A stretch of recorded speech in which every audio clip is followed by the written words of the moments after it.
Welcome to short flix. आज हम देखेंगे 2012 में रिलीज हुई science fiction horror movie Prometheus. Spoilers ahead. ये कहानी शुरू होती है आज से 10,000 साल पहले, एक अविस्मरणीय घाटी से, जहां किसी विशाल चीज की परछाई धरती पर आगे बढ़ रही है। वह विशाल चीज दरअसल एक स्पेसशिप है।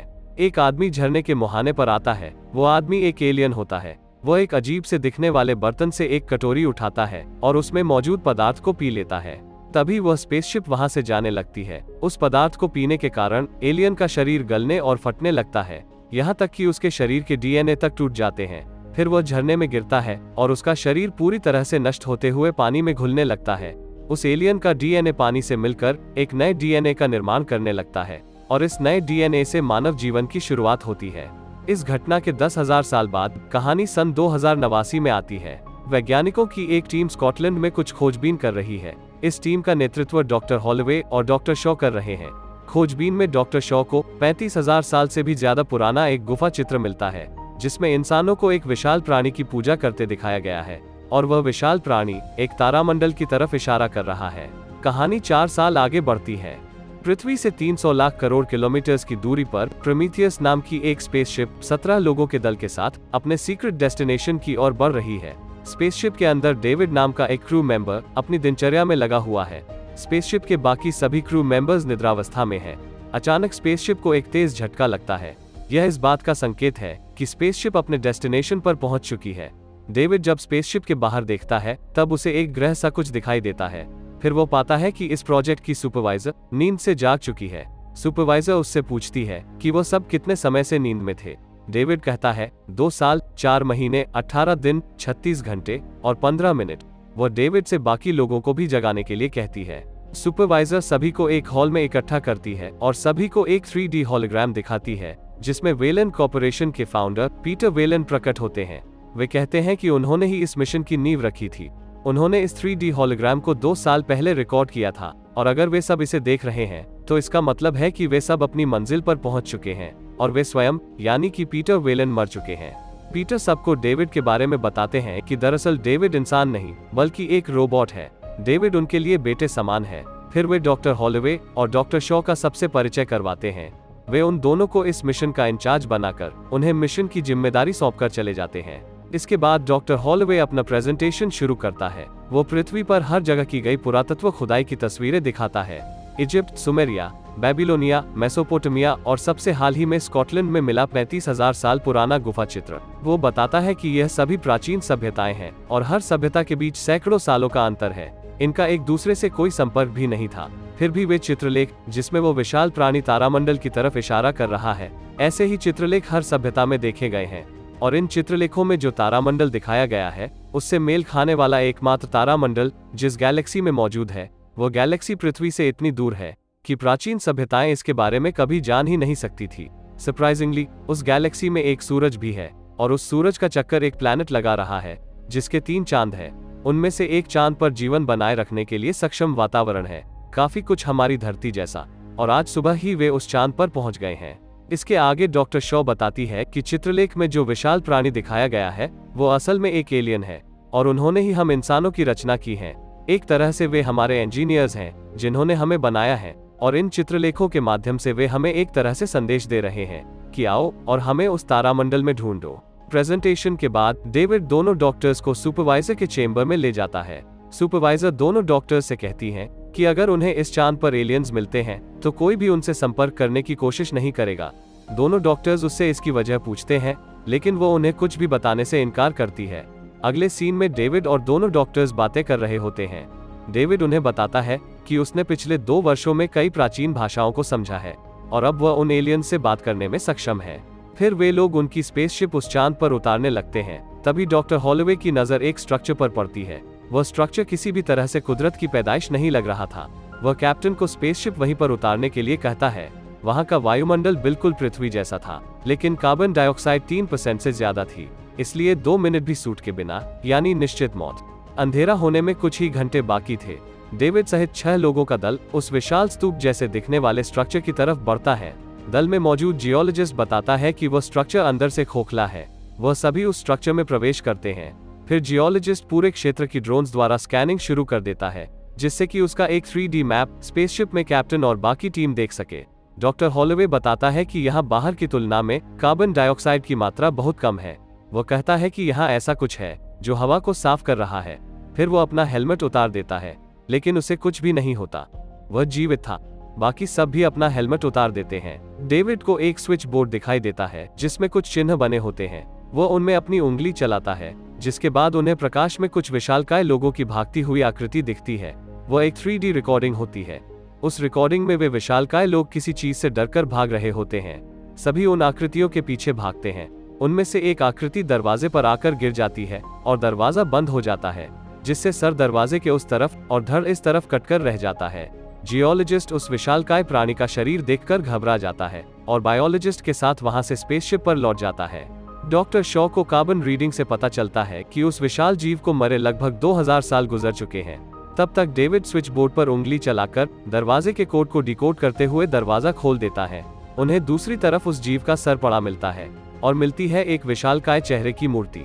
पूरे कमरे में बहुत सारे पिंड जमा कर रखे हुए थे। जमीन पर केचुए जैसे जीव थे। छत पर एक बहुत बड़ी पेंटिंग बनी हुई थी, लेकिन उनके उस कमरे में प्रवेश करते ही कमरे में बदलाव आना शुरू हो जाता है। वहां रखे हुए पिंड पिघलने लगते हैं और उनमें से एक काले रंग का द्रव्य बहने लगता है। छत पर लगी पेंटिंग भी खराब होना शुरू हो जाती है।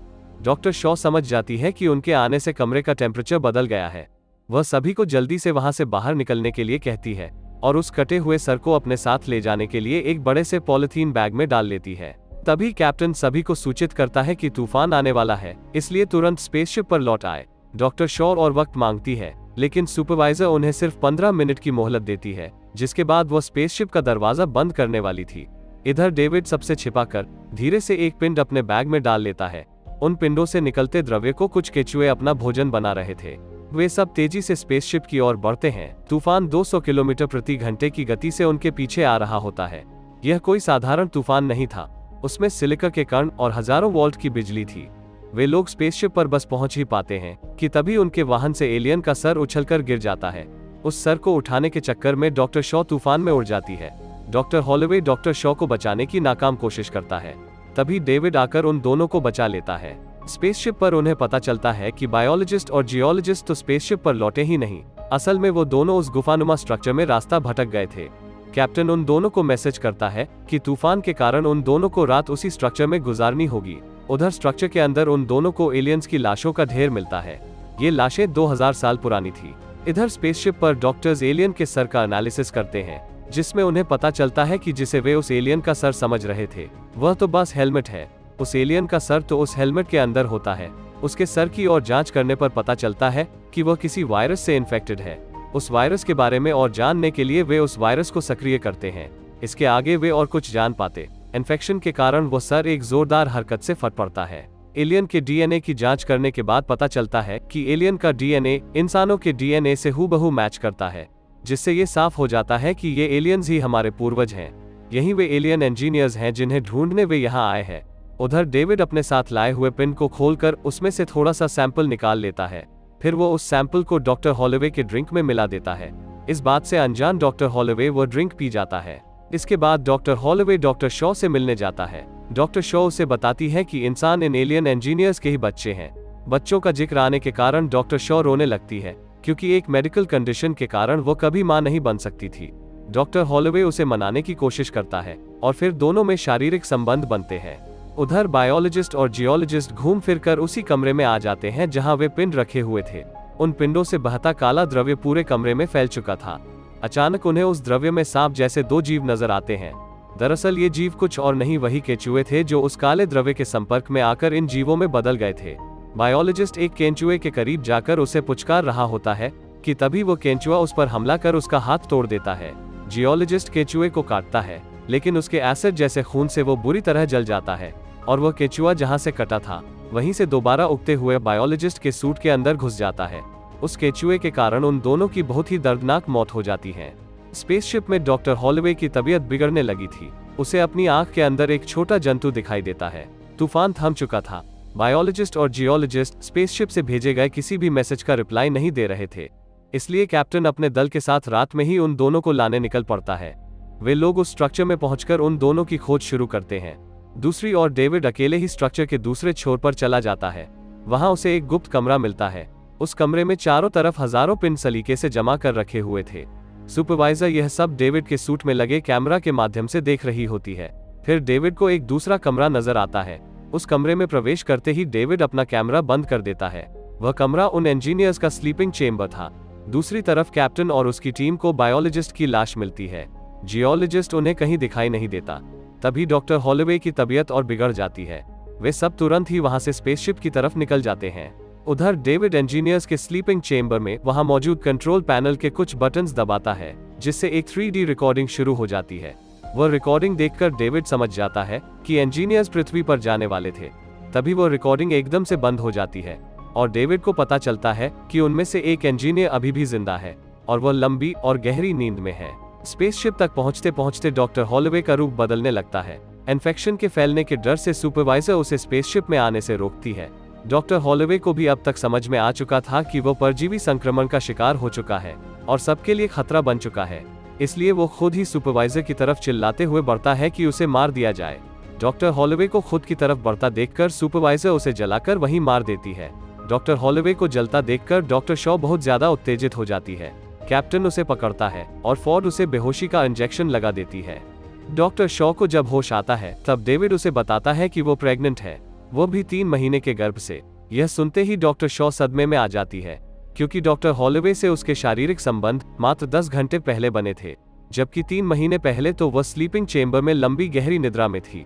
और सबसे बड़ी बात तो ये है कि वो कभी भी मां नहीं बन सकती थी। डेविड उसे बताता है कि यह कोई आम गर्भ नहीं है। डॉक्टर शॉ उससे मिन्नत करती है कि वो उस गर्भ को उसके पेट से बाहर निकालने में मदद करे। डेविड यह कहते हुए साफ इनकार कर देता है कि उनके पास इस तरह का ऑपरेशन करने के लिए कोई डॉक्टर नहीं है। फिर डेविड उसे बेहोशी का इंजेक्शन देकर सुला देता है। फॉर्ड जब डॉक्टर शॉ को स्लीपिंग चेम्बर में ले जाने के लिए आती है तब वह वहां से भाग जाती है। वह सुपरवाइजर के चेम्बर में रखे मेडपॉड द्वारा अपना ऑपरेशन करती है और उस परजीवी को बाहर निकालकर उसे निष्क्रिय कर देती है। उधर कैप्टन को सिग्नल मिलता है कि जियोलॉजिस्ट उनके स्पेसशिप के बाहर खड़ा हुआ है।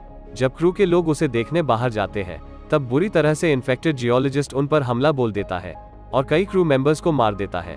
कैप्टन किसी तरह उससे मुकाबला कर उसे मौत के घाट उतारता है। उधर भागते भागते शॉ स्पेसशिप के उस हिस्से में पहुंच जाती है जहां पीटर वेलन को निद्रावस्था में रखा हुआ था। उन्हें हाल ही में नींद से उठाया गया था ताकि वो उस इंजीनियर से मिल सके जिसे डेविड जिंदा सोता हुआ देखकर आया था। दरअसल पीटर वेलन ने इस मिशन पर इसीलिए पैसे लगाए थे ताकि वो अपने निर्माता यानी इंजीनियर से मिलकर उनसे अमर बनने का तरीका पूछ सके। डॉक्टर शॉ भी उस इंजीनियर से मिलने के लिए तैयार होती है। तभी कैप्टन आकर उसे बताता है कि यह प्लैनेट कोई इंजीनियर्स का घर नहीं है, यह तो शायद उनका मिलिट्री बेस है जहां पर वे लोग हथियार बनाते थे। वह काला द्रव्य भी उनके द्वारा बनाया हुआ कोई जैविक हथियार ही होगा जो किसी तरह उनके काबू से बाहर हो गया और यहाँ मौजूद इंजीनियर्स के पतन का कारण बना। सुपरवाइजर जो असल में पीटर वेलन की बेटी थी वो पीटर के इंजीनियर से मिलने के खिलाफ है। उसे लगता है कि यह उनके लिए खतरनाक साबित हो सकता है, लेकिन पीटर उसकी बात नहीं मानता है। जाने से पहले डॉक्टर शॉ डेविड से पूछती है कि अगर पीटर को कुछ हो जाता है तब उसे प्रोग्राम कौन करेगा। डेविड कहता है कि तब तो वह आजाद हो जाएगा। फिर डेविड, डॉक्टर शॉ और अन्य लोग पीटर को लेकर इंजीनियर के स्लीपिंग चेम्बर में जाते हैं। जब कैप्टन उस गुफा का 3D मैप एनालाइज कर रहा होता है तब उसे समझ में आता है कि दरअसल वह गुफा एक स्पेसशिप है। उधर डेविड सबको बताता है कि इंजीनियर्स पृथ्वी पर जाने की तैयारी कर रहे थे, लेकिन अचानक कुछ गड़बड़ हो गई। दरअसल वो पृथ्वी पर नए जीवन की शुरुआत करने जाने वाले थे और नए सृजन से पहले उसमें मौजूद जीवन, खास करके मनुष्य जाति को खत्म करने वाले थे। फिर डेविड इंजीनियर को लंबी गहरी नींद से जगाता है। इंजीनियर के जागने पर वह इंजीनियर से उसी की भाषा में पूछता है कि बुढ़ापे के बाद मौत से कैसे बचा जा सकता है। इंजीनियर प्यार से डेविड के सिर पर हाथ फेरता है और फिर अचानक डेविड का सिर धड़ से अलग करके बाकी सबको जान से मार देता है।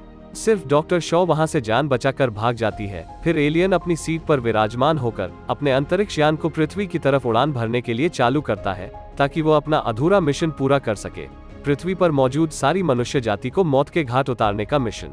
डॉक्टर शॉ यह बात कैप्टन को बताती है। वो कहती है कि उन्हें इंजीनियर के अंतरिक्ष यान को पृथ्वी की ओर जाने से रोकना होगा। कैप्टन कहता है कि उनका जहाज कोई जंगी जहाज नहीं है, पर डॉक्टर शॉ कैप्टन से कहती है कि हर हाल में उसे ही इंजीनियर को पृथ्वी की ओर उड़ान भरने से रोकना होगा। कैप्टन अपने क्रू को तुरंत सुपर इंजन को शुरू करने के लिए कहता है ताकि उनका स्पेसशिप प्रोमीथियस गोली के समान तेज गति पकड़ ले। सुपरवाइजर कहती है कि उसे इन सब में नहीं पड़ना है, यह स्पेसशिप उसका है और इसलिए यहाँ उसी की चलेगी। कैप्टन सुपरवाइजर से कहता है कि वो उसका लाइफ चेम्बर सतह पर उतार देगा, जिसमें वो 2 साल तक जिंदा रह सकती है। सुपरवाइजर तुरंत ही लाइफ चेम्बर में जाने के लिए भागती है। कैप्टन बाकी क्रू मेंबर्स को भी लाइफ चेम्बर में जाने की हिदायत देता है, लेकिन कोई और नहीं जाता है और वो सब कैप्टन के साथ पृथ्वी को बचाने के लिए खुशी खुशी अपने प्राणों की आहुति देने को तैयार हो जाते हैं। उधर इंजीनियर का अंतरिक्ष यान अपनी उड़ान भरना शुरू कर चुका था। कैप्टन पहले लाइफ बोट्स को स्पेसशिप से अलग कर सतह पर रिलीज करता है और इसके बाद सुपरवाइजर को भी उसके लाइफ चेम्बर सहित रिलीज कर देता है। स्पेसशिप प्रोमीथियस के सुपर इंजन के स्टार्ट होते ही वह जाकर द्रुत गति से इंजीनियर के अंतरिक्ष यान से टकरा जाता है। भारी विस्फोट के साथ पूरा अंतरिक्ष यान तबाह होता हुआ सतह पर आकर गिरता है। गिरते हुए वो अपनी चपेट में सुपरवाइजर और डॉक्टर शॉ को भी ले लेता है। सुपरवाइजर मर जाती है, लेकिन एक चट्टान की आड़ के कारण डॉक्टर शॉ बच जाती है। उसके ऑक्सीजन सिलेंडर में सिर्फ 2 मिनट की ऑक्सीजन बची थी। वह ऑक्सीजन लेने कैप्टन द्वारा इजेक्ट किए गए लाइफ बोट में जाती है। वहां उसे एक परजीवी दिखता है। वो खाली मैडपॉट देखकर समझ जाती है कि वह परजीवी दरअसल वही ऑक्टोपस है जो उसके गर्भ से निकला था। वह उसके गर्भ से निकलकर मरा नहीं था, बल्कि और भी बड़ा हो गया था। फिर डॉक्टर शॉ को वायरलेस रेडियो में डेविड की आवाज सुनाई देती है। वो उसे बताता है कि इंजीनियर उसे मारने आ रहा है। फिर इंजीनियर डॉक्टर शॉ पर हमला कर देता है। तभी डॉक्टर शॉ ऑक्टोपस के दरवाजे को अनलॉक कर देती है। वो ऑक्टोपस इंजीनियर पर हमला कर देता है। उन दोनों के बीच से डॉक्टर शॉ जान बचाकर भाग जाती है। डॉक्टर शॉ हिम्मत हार चुकी थी। वह डॉक्टर हॉलोवे को याद करके रोने लगती है। तभी डेविड की आवाज फिर से वायरलेस रेडियो पर आती है। डेविड डॉक्टर शॉ से मदद मांगता है। डॉक्टर शॉ पूछती है कि भला वो उसकी मदद क्यों करे। तब डेविड उसे बताता है कि यहाँ पर और भी बहुत सारे एलियन स्पेसशिप हैं और उसे उड़ाना सिर्फ वह जानता है। डॉक्टर शॉ डेविड की मदद को पहुंचती है। डेविड बताता है कि एक बार वो नए एलियन स्पेसशिप पर पहुंच जाए तो फिर पृथ्वी पर लौटने का रास्ता बिल्कुल सरल हो जाएगा। डॉक्टर शॉ कहती है कि वो वापस पृथ्वी पर नहीं लौटना चाहती, बल्कि वो वहां जाना चाहती है जहां से इंजीनियर्स आए थे। डेविड इसका कारण पूछता है। डॉक्टर शॉ कहती है कि पहले इंजीनियर्स ने उन्हें बनाया, फिर मारने की कोशिश की। आखिर उन्होंने ऐसा क्यों किया, वह इसकी वजह जानना चाहती है। डॉक्टर शॉ पृथ्वी पर अपना मैसेज भेजती है कि प्रोमीथियस स्पेसशिप और उसका सारा क्रू खत्म हो चुका है और जो भी पृथ्वी में इस मैसेज को सुन रहा है वो यहाँ इस चांद पर आने की कोशिश कभी भी ना करें, क्योंकि यहाँ अब सिर्फ मौत है। फिर डेविड और डॉक्टर शॉ उस ग्रह के लिए उड़ान भरते हैं जहाँ से वे इंजीनियर्स आए थे। उधर लाइफ बोट में इंजीनियर की छाती फाड़कर एक एलियन बाहर निकलता है। वह एक भयंकर आवाज में चीखता है और यहीं पर यह मूवी समाप्त हो जाती है। इस मूवी का अगला भाग एलियन कवेनेंट हमारे चैनल पर जरूर देखें।